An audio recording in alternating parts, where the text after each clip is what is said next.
Hi everybody, Sonne here. It's good to be back with you. It's been a while. This video is the first of a new series on the sonatas and partitas of Bach. Today we focus on the Allemande from the Partita in D minor. The tempo of the Allemande is basically moderate. You might call it an allegro moderato. The thing is, it's not a slow movement. Within the larger context of the Partita as a whole, the sarabande is the slow movement, the corrente and the jig are the fast movements. The Allemande lies comfortably in the middle.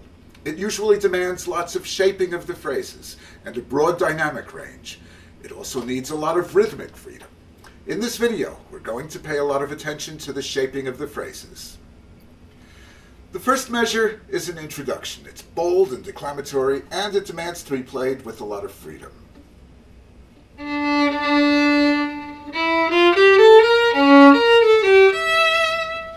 It sets the mood and the style. The important notes, the ones which shape the phrase and define the harmony, are the D and C sharp, the A and the B flat, and the E.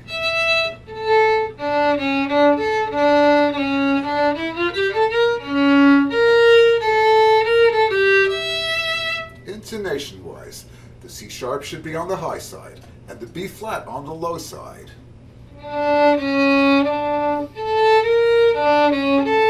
Spend a minute or two with just those few notes. The three fingers are very close together.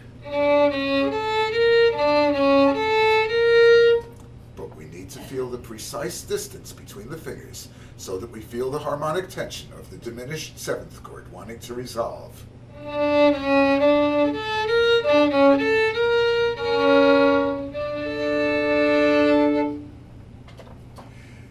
At the end of the first measure, Bach leaves us hanging momentarily. We can enjoy that moment of suspense. And in fact, we can give it a little extra time before we move on.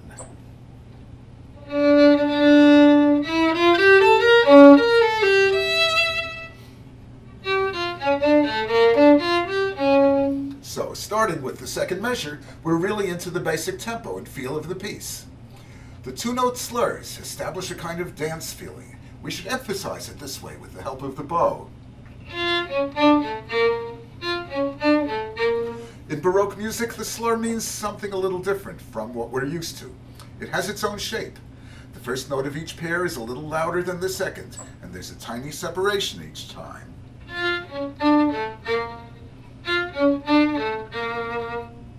Now, going on, be very aware of the small half-measure phrases.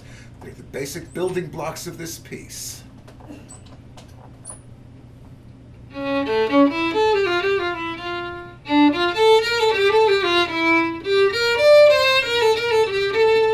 we need to give these basic building blocks shape, with nuances of tone and with rhythmic elasticity. And then they combine to form larger phrases like this.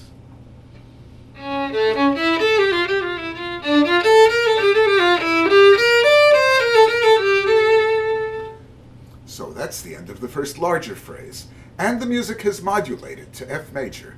Listen to the underlying harmony.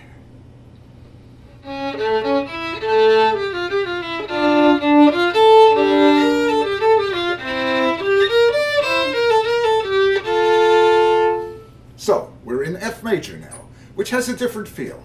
It's happier and more outgoing.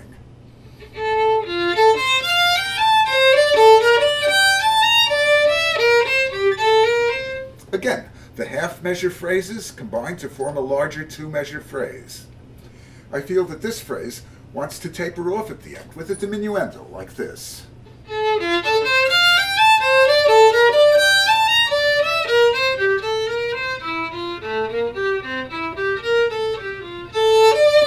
Surprise!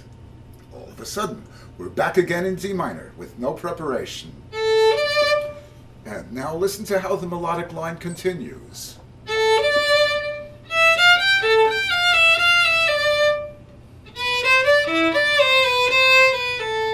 And we have a new element. A new voice has joined in.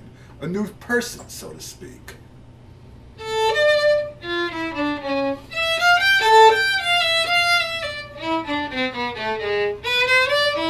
So we have a brief conversation, and we need to make that clear.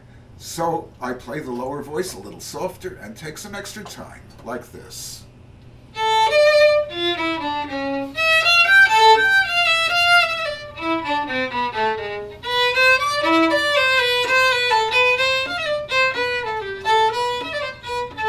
Now we're just dancing along.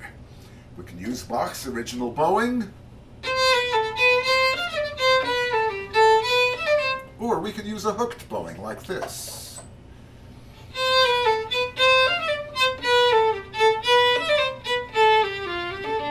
That's the 20th century bowing, which you'll find in the Allemande edition. As you see, that changes the feeling a little bit. It has more of a dance feeling. Also, it's more comfortable. You decide which one you like. Now we have a long slur coming up, and we need to start it at the frog. I like to do it this way. Now I'm reversing the bowing.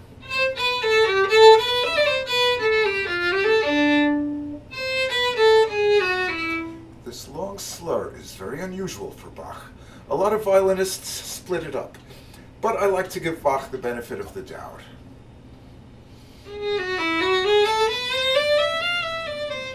And then on the next bow we can let the tone blossom.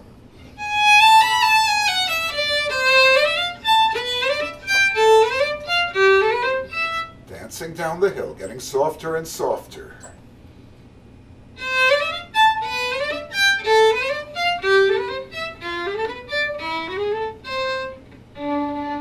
This is a special moment. It's the turning point. We're at the bottom of the hill, starting back up. It calls for some rhythmic freedom, for some extra time. Listen to how that works in context.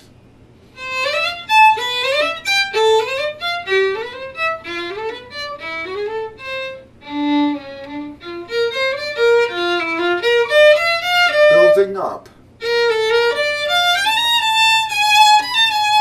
And now we have arrived at an important structural event. We've arrived at an E major chord.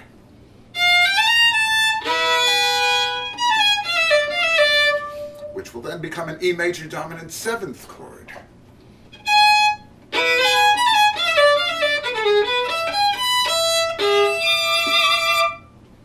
Which resolves briefly to A minor.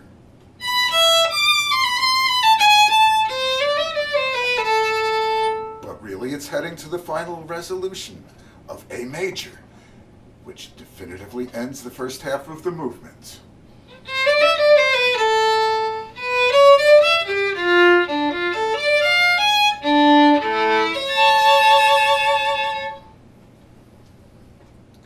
Now, let's go back to the beginning and put it all together.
Most people take the repeats. It's pretty much expected. My personal feeling is that if we're going to repeat, there should be something different about it. So, following the tradition of the time, when we repeat, we add some ornaments and embellishments. Not too many, but enough to be noticeable. Here's a sample of how I might play the repetition.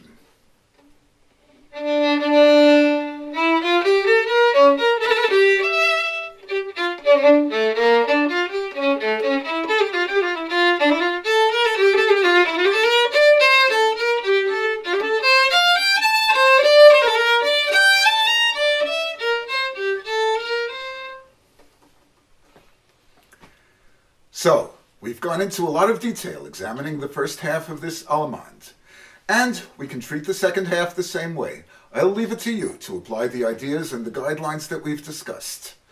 Phrasing on two levels, with small phrases combining to form larger phrases, finding the high points and the low points, finding the harmonic changes and letting them shape the music, making copious use of dynamics and rhythmic flexibility. So, I hope this video has been useful to you, and I look forward to being with you again soon.